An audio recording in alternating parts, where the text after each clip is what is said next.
Bali nga ho pala ngayong araw, mag-outing kami dito sa Kalayo, sa Nasugbu, Batangas. Nakasanayan na nga pala namin, kada pagkatapos ng piyesta kami ay mag-outing. Ay sayang naman na menudo, pwede naman baunin. Medyo malayo nga palang pupuntahan namin. Syempre Kalayo nga Kaya sa mga nagbabalak mag-outing dyan, panalo naman dito. Nakasanayan na lang din ng pamilya namin. Nakatapos ng okasyon kami ay mag-outing. Ay sa sobrang layo nga na rin, ang sasakyan namin nag-overheat na. Medyo puro paahon din kasi ang daan dito. Fortune Island ito Oo.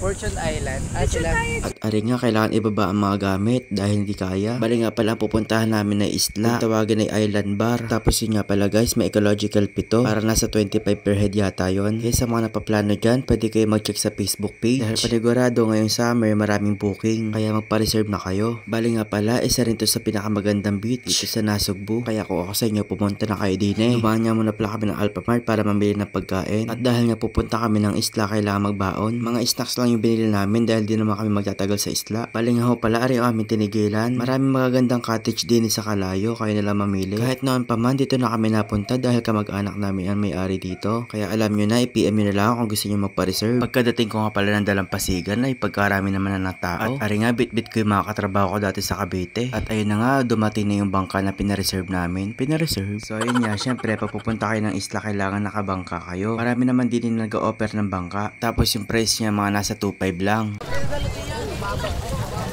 Nandiyan yung cellphone ko.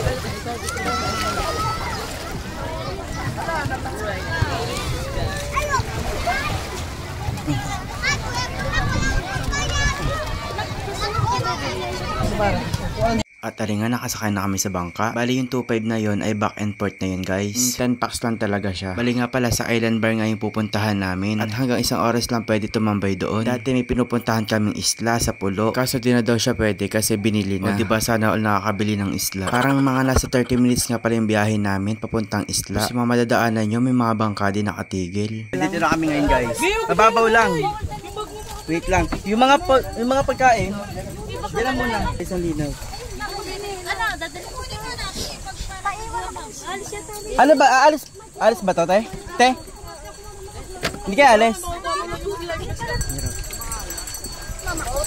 So, nandito na kami ngayon guys sa sandbar.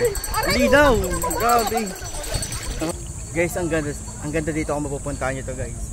Ang ganda. Kasi malinaw siya. Hindi na tayo pwede pumunta doon kasi private resort na to. Private property na yan. So, yan, may mga bangka. Nakaiwan lang yung mga gamit. Ayan. Tapos, dito medyo mabato na. Ang ganda. Tapos guys, nakakatuwa lang dito dahil may nagtitinda ng ice cream.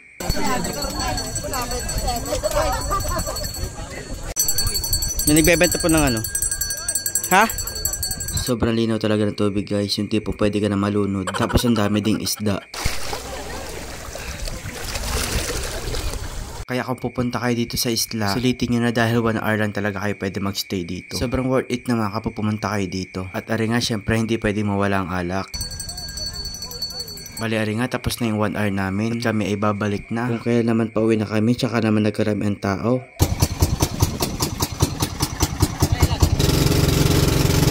At yan nga, habang pabalik na kami, meron naman papunta. Kaya kung ako sa inyo, isave nyo na to.